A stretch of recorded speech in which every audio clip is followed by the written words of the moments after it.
Captain Prabhakaran இத்தனை வருஷத்துக்கு release ஆகுதுன்னு படம் ரெடியானதுமே எல்லோரும் நிறையா பேர் இந்த கோர்ட் சீனில் உட்கார மாட்டாங்க. பெரிய ஆக்ஷன் பிளாக் கிராண்டாக முடிஞ்சிருச்சு, எந்திரிச்சிருவாங்க, ரொம்ப வேண்டாம் கட் பண்ணிடுங்க அப்படின்னாங்க. எல்லாருமே அதே மாதிரி மூடுக்கு வந்துட்டாங்க பயந்துட்டு. இப்ராஹிம் ராவுத்தர் உறுதியாக இருந்தார், இந்த கோர்ட் சீனை நான் தொட மாட்டேன், அப்படி ரிலீஸ் பண்ணுவோம். அவர் தியேட்டரில் ஏதாவது ப்ராப்ளம் தான் பார்த்துக்கலான்னு. இதில் ஹைலைட் என்ன, தெலுங்கில் எங்கள் படங்களை வாங்கி ரிலீஸ் பண்ணுறவர் நரசா ரெட்டின்னு அவர் வந்தார்.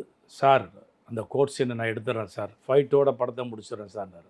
எதுக்கு சார் அப்படின்னு. இல்லை லெங்க்த்தாக இருக்குது. ரெண்டாவது விஜயகாந்த் சார் பேசுகிறாரு, அங்கே உள்ள ஹீரோ சிரஞ்சீவி பாலகிருஷ்ணா இப்படி பேசினா கூட ரீச் ஆகும், அந்த ஆடியன்ஸ் இதாகும், இது எடுத்துறேன் சார். அப்போ இப்ராஹிம் ராவுத்தர் ஒரே வார்த்தை சொன்னார், படத்தை நீங்கள் அப்படியே ரிலீஸ் பண்ணுங்கள், ஏதாவது ப்ராப்ளம் வந்து ஆடியன்ஸ் எந்திரிக்கிறாங்கன்னா வந்து சொல்லுங்கள், நாங்கள் கட் பண்ணி தர்றோம்.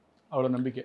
ஆமாம், அதைத்தான் இல்லாமல் நீங்களாக கட் பண்ணிங்கன்னா அடுத்து பிஸ்னஸ் பண்ணுறதுக்கு என் காம்பவுண்டுக்கே வராதிங்க.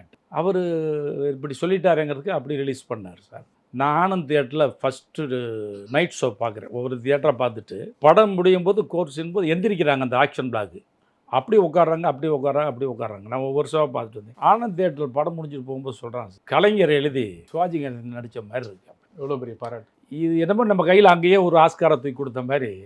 உதாரணம் சொன்னது பார்த்தீங்கன்னா எனக்கு உண்மையிலே சிலித்து போச்சு.